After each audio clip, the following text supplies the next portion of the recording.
letu imamo na razpolago oziroma imamo prijavljenih 13 kandidatov, ki so vsi uspešno opravili teste teoretičnega znanja. V prvih dneh so kandidati bili seznanjeni z letališčem Cerklje ob Krki. Teoretično smo šli skozi osnove teorije letenja, poznali so se z letalom ZLIN 242 češke proizvodnje. Praktično smo s kandidati opravili vaje pred letenjem v letalo, izvedbo normalnih postopkov in pa zaključili prvi teden s pripravo na samo letenje. Trenutno smo v fazi zaključevanja samega postopka.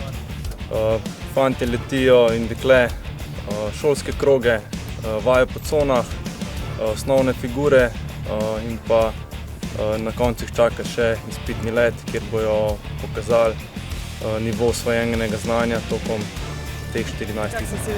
Vedno sem gledal te avione, pa sem malo razmišljal, koliko je to kul, ne? Pa sem šel pa probat enkrat na informativni let, pa sem videl, da je to res zame, da bi to res rad počel, pa sem pa malo gledal okoli za izpite, za letalo, pa sem videl tudi, da vojska išče, pa sem se pojavil. Ko sem bil majhen, so mi bile ful zanimiva ta letala pa na airshovih. Potem pač sem skozi te posnetke pa videl, kakšno izgleda vojaško letenje in pa sem se odločil, da bom probal. Najprej jih seznanimo z letalom na informativnem letu, kjer naredijo ogled conde letališča, zato da spoznajo tudi okolico letališča, da se lažje orientirajo, potem ko opravljamo ostale vaje.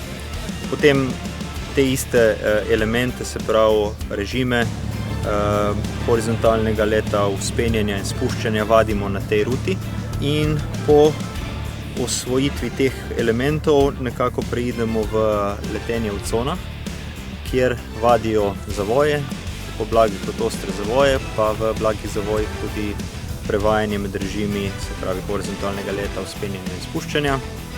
To nadgradimo še kasneje z prehodom v šolski krog, kjer seveda te vse elemente združijo in koncentrirajo v okolico letališča za vadbo vzletov in pristankov.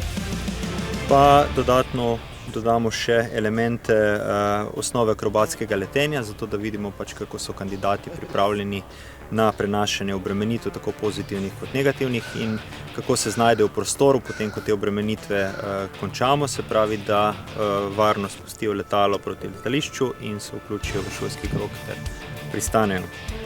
Po končanem tem delu usposabljanja in trenaže pa delajo še izpitni let, se pravi na tem izpitnem letu pa pokažejo, kako so osvojili elemente, ki smo jim jih predstavili skozi ta kratek čas letenja.